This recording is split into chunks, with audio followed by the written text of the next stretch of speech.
Isang kumpanya ang inirereklamo dahil sa pagtangay umano na milyong-milyong pisong investment. Ang alok daw ay ganito, abot sa 120% ang paglago ng pera. Yan ang inaksyonan ng Sumbungan ng Bayan.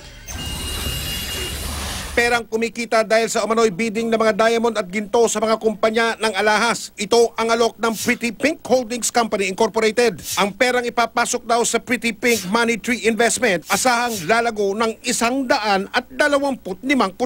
Kaya naman kahit ng mga Pilipino sa ibang bansa na engganyong mag-invest, tulad ng OFW na si Sarah, hindi niya tunay na pangalan, na hindi raw nagdalawang isip na isugal ang kanyang pera. 139 leaders kami, and each leader may mga 50 to 60 members, yung iba 100 plus. Saan daw galing yung gold at diamond? Mining, straight sa mining, and then ibibid daw po nilang mag-asawa. Pero sa una lang pala nagpatikim ng magandang tubo ang Pretty Pink Money Tree Investment. Nag-invest po ako at first ng 16,000, bumalik naman po. Nag-solicit siya and then nag-invest kami sa kanya hanggang sa wala pong payout. Ganito rin ang sinapit ng ibang miyembro na nasa Pilipinas. Sa kagustuhan ko po sanang yung pera ko pong maliit mapalaki po kasi ang ganda po ng mga pangako na kesyo lalaki daw po yung pera ko within 30 days. Bali, total po nung naipasa ko is 53,000 pesos po.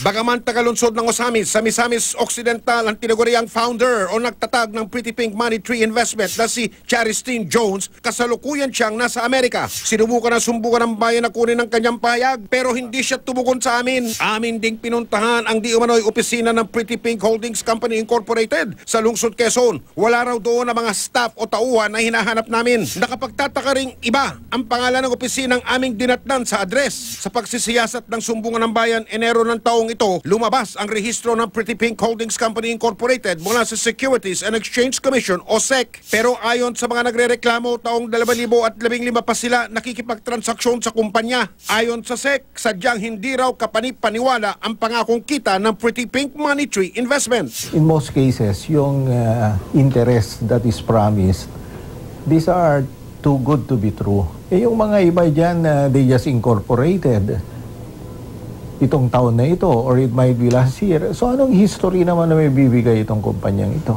Nagpaalala ang SEC na dapat ay merong tinatawag na secondary license ang Pretty Pink Holdings Company Incorporated. Violation lang Securities Regulation Code, Section 8.1, that's offering or getting investments from the public without secondary license. Masusing iimbestigahan ng Securities and Exchange Commission ang kalakaran ng Pretty Pink Holdings Company Incorporated at makikipag-ugnayan din sila sa iba pang ahensya ng gobyerno. We can also coordinate with the right government agency that has the power to freeze these assets.